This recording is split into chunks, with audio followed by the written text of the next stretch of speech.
One detail in this photo proves she didn't jump. You've got 3 seconds. Missed it? I'm about to give you 5 principles I use to see what everyone else misses, and I'll prove it by solving this murder. Viewers, play along and stay sharp. I've hidden 3 stuffed animals throughout the video. Comment where they are and I'll send one lucky winner $100. And if I can solve this case all by myself, all I ask is you subscribe. Deal? The following events are from a fake murder mystery game. It is for entertainment and education purposes only. The events did not happen in real life. Meet Jamie Banks, a high school senior who, after a terrible performance in the school play and suffering from depression, decided to jump from the school newspaper room to her death. Or so they say, because at the time of death, most of the school was gathered for a group photo, except for a few who are unaccounted for. So you're faced with all this evidence, endless information and data. How do you find what you need to tell the story? How do you find the killer, catch your partner cheating, or know which of your friends are sneaking around together? Well, before I tell you how to filter out the useless stuff, you need to understand the first principle. Everything has a story. See, most people miss clues because they don't ask why they're there. Like, they think things appear out of thin air with no explanation attributed to it. But every element in a scene has a story. A hole in the wall was once punched by someone. The lock of hair on your friend's top came from someone. It didn't just spawn there. Once you start looking for the explanations and meanings behind details, that's when you can draw conclusions. Here's a drill. Walk into a room and choose 5 details. Could be an object, a mark on the wall, anything. For each, answer 2 simple questions. What caused it? What does it imply now? This is proper observation.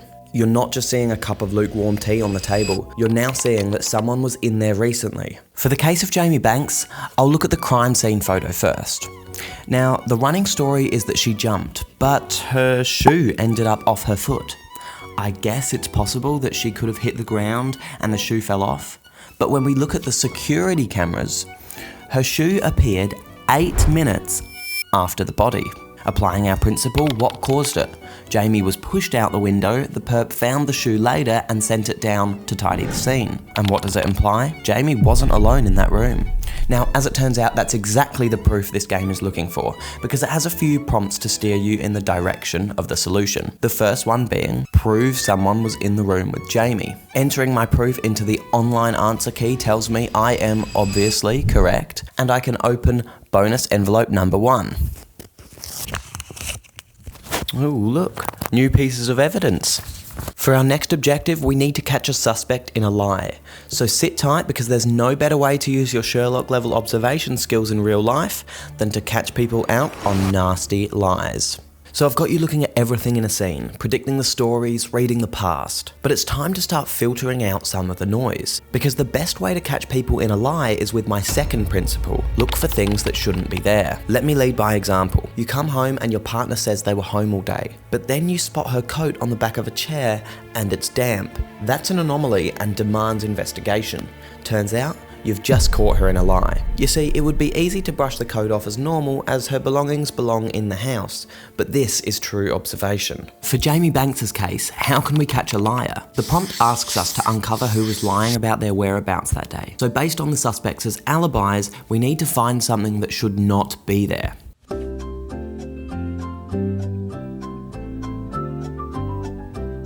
Have a look at this. One of our suspects, Dr. Gelding, the guy who runs the school newspaper, declared in his interrogation that he wasn't in the newspaper room at all that day. Now, we get 2 images of the newspaper room. The window and the door. The first thing that stands out to me is this. It's this article from the day of the murder, which happened at like 10 AM. But the more that I think about it, the more that I realise that this is literally the room that it's printed in, which means it's probably printed the day before and stuck up then. But what about this writing? If we match this handwriting to witness statements, we can clearly see it belongs to Dr. Benjamin Gelding, the counsellor.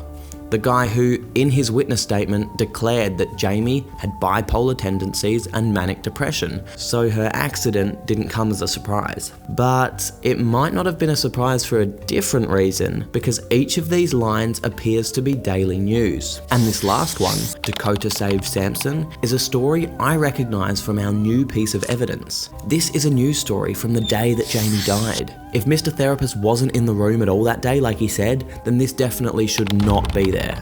Ergo, Mr. Gelding is the liar liar pants on fire. Once again, we were correct on objective number 2, so we can open our second envelope. Now, before we move on, let me address a very important issue.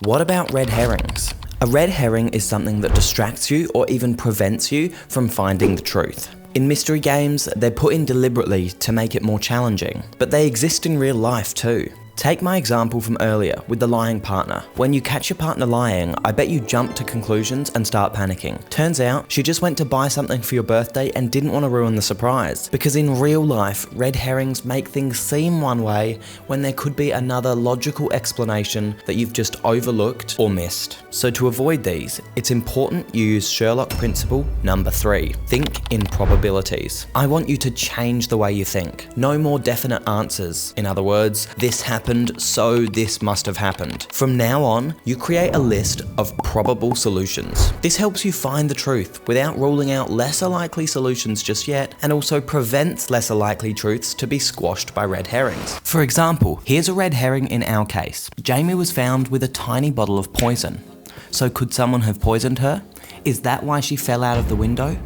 Now, I could waste my time looking for further proof of poisoning, or I could keep that in my mind as a potential solution while looking at all the other evidence, whereby I'll discover that our victim was the lead of a Romeo and Juliet play, in which she used a prop bottle of poison. Now the probability of her being poisoned is reduced enough to disregard that theory. Fun stuff. By the way, have you found any of the stuffed animals yet? I've shown 2 out of 3 of them so far. Make sure to comment their locations for a chance to win $100. So we have all the skills we need to spot and expose the hidden evidence that people want to stay buried. But there's a 4th principle that is crucial to see the overarching narrative. It sounds cliche, but you need to see the bigger picture. I have a few prompts to make this easier. Ask why. What does the subject get out of it? What are the consequences? You might have all sorts of evidence pointing at something, but the more of these questions that you can answer, which connects the dots of an underlying narrative, the higher you raise the probability of that solution being correct. Let me show you what I mean. So, Mr. Therapist here lied about being in that room that day, so he's sus. Although he's told us some useful information. Jamie was involved in a forbidden relationship, which he and a few other sources tried to attribute to the young drama teacher. But Gelding also spoke about the mental health issues I brought up earlier, and upon discovery of his lie, it's almost as if he's trying to cover his tracks. But why? Looking at the bigger picture, what if he was the forbidden relationship? Developing feelings for your therapist is not exactly uncommon, but as a student, it's definitely illegal. And Dr. Gelding is married, so if the relationship was exposed, he'd lose his job, license, and his family. And evidence suggests that Jamie was planning an expose in the school newspaper. So there's our motive, but the game needs one last piece of evidence placing him at the scene. Using Principle 2, I scouted once again for things that don't belong, until I came across this document saying that clay was found on her shoe.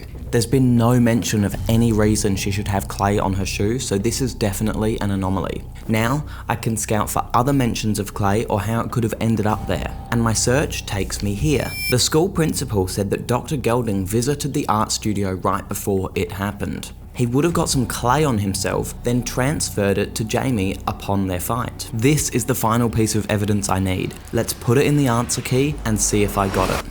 Bingo, Dr. Benjamin Gelding is guilty. Turns out I was spot on. They had a relationship, she threatened to expose him, and he panicked and pushed her out of the window. Which means, if you aren't already, you owe me a subscribe. And did you get all the plushies? Comment where they were, because if you did, I'm giving away $100. You might have also noticed I revealed only 4 principles, because the 5th and final Sherlock principle, which I was actively using the whole case, is his memory.